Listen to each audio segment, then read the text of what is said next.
Hi everyone, so here's my quick and easy spaghetti recipe with the ingredients available at home. So first off, I'm adding olive oil to the pan in which I'm adding 5 garlic cloves finely chopped. Saute it for 30 seconds and then add cubed onions. So this is half an onion. Saute it on high heat for 30 seconds and then add vegetables of your choice. I'm using capsicum. Mix it well and then add the tomatoes. Mix it well and now you can add chili flakes or red chili powder and some salt to taste. You can also add pepper at this stage. Mix it well. Now in goes the spaghetti which is boiled. It's al dente by the way. Mix it well. It could be tedious but you have to. Next I'm adding a dash of lime.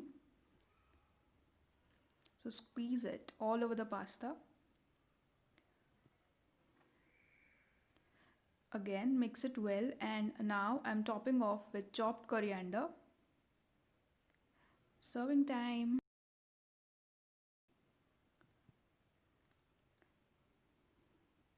Serve it in a bowl and garnish it with some cheese, basil leaves, and some more coriander.